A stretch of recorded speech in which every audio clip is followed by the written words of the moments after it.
Hello class. इस video में हम सॉल्व करेंगे मार्जिनल कॉस्टिंग का क्वेश्चन, जिसमें हम समझेंगे fix cost and variable cost का ट्रीटमेंट। तो चलिए शुरू करते हैं मार्जिनल कॉस्टिंग का ये सेशन।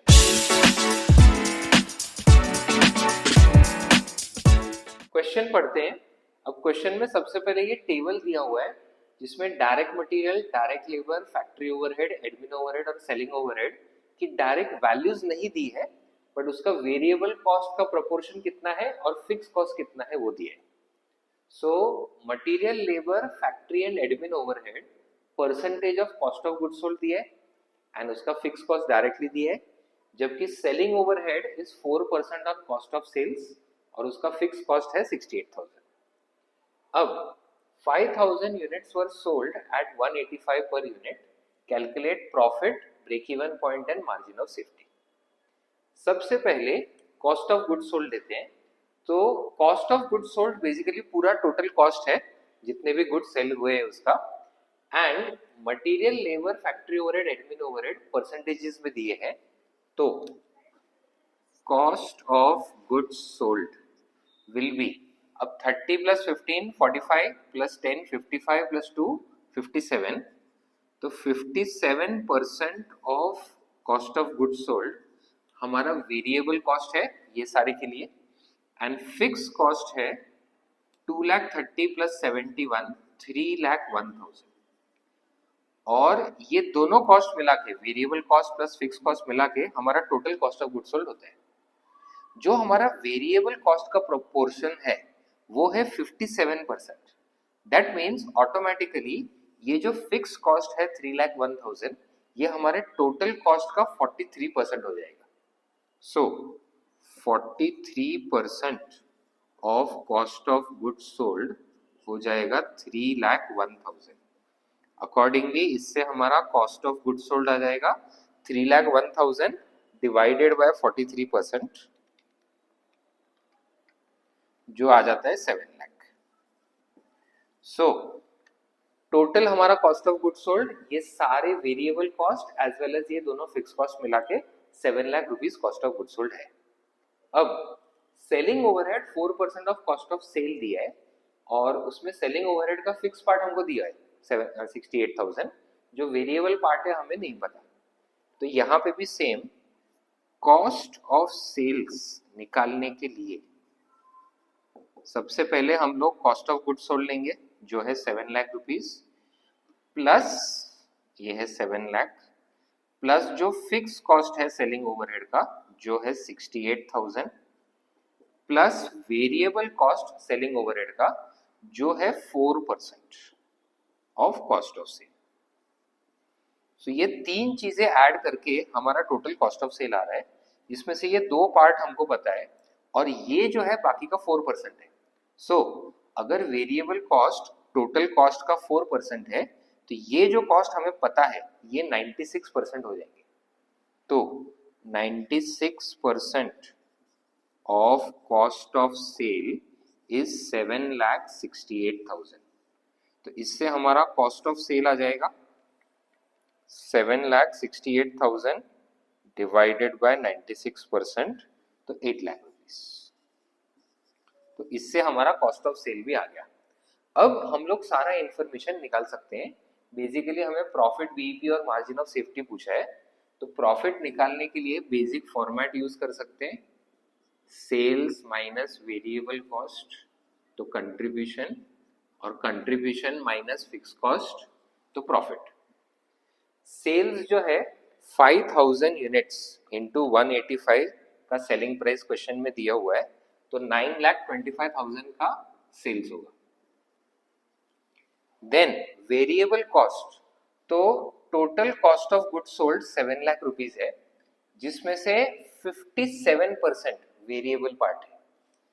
तो 7 लाख इंटू 57%, ये वेरिएबल कॉस्ट का मैं कैलकुलेशन शो कर रहा हूं।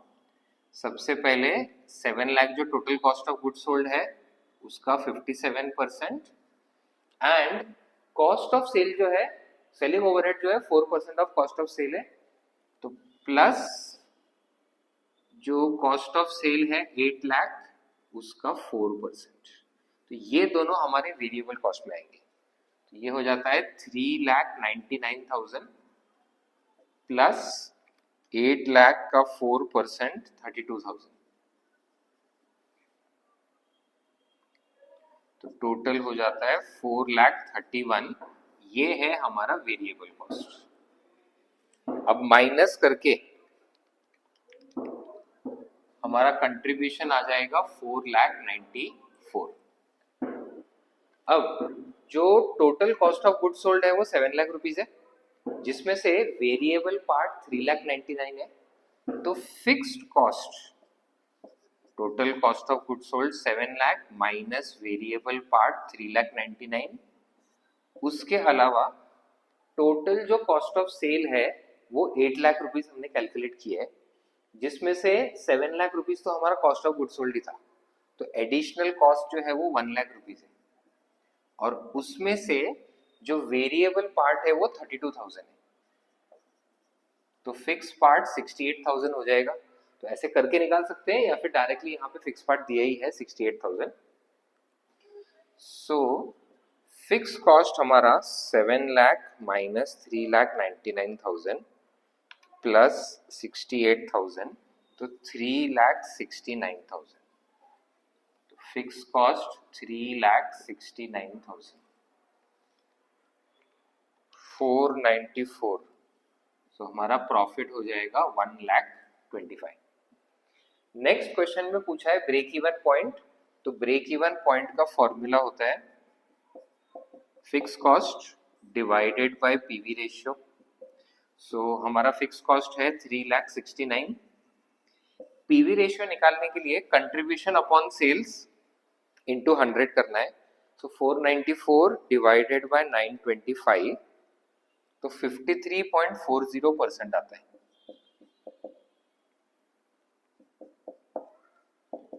सो यहाँ पे 3,69,000 divide by 53.40%। So break even point आएगा 6,90,941। थर्ड चीज पूछी है मार्जिन ऑफ सेफ्टी। तो हमारा एक्चुअल सेल है 9,25,000, जबकि हमारा बीईपी है सिर्फ 6,90,000। सो 9,25,000 माइनस 6,90,941, तो ये अमाउंट आ जाएगा 2,34,059। ये हो जाएगा हमारा मार्जिन ऑफ सेफ्टी। सो ये हमने क्वेश्चन कंप्लीट किया, जिसमें वेरिएबल कॉस्ट और फिक्स कॉस्ट जो है वो डायरेक्टली दिए नहीं है, वो as a percentage of cost of good sold या percentage of cost of sale दिए हैं। उसके बेसिस पे हमने सारे कॉस्ट कैलकुलेट किए, फिर उसको फॉर्मेट में पुट करके प्रॉफिट निकाला। एंड एक बार ये आपका फॉर्मेट रेडी हो गया, उसके बाद आप कोई भी कैलकुलेशन कर सकते हो। फिर बीईपी पूछा हो, margin of safety, PV ratio, या फिर क्वेश्चन में अगर वो दे दे कि अभी हमारा सेलिंग प्राइस चेंज करना है या चेंज हो रहा है, तो अकॉर्डिंगली प्रॉफिटेबिलिटी पे क्या इफेक्ट आएगा। तो एक बार आपका ये बेसिक टेबल बन गया, आगे के कैलकुलेशंस काफी इजी हो जाते हैं। सो कॉमर्स के अलग अलग टॉपिक से रिलेटेड ऐसी वीडियोस हम आगे लाते रहेंगे, तो चैनल को फॉलो करें और हर अपडेट के साथ जुड़े रहें। मिलते हैं अगले वीडियो में, तब तक पढ़ते रहें।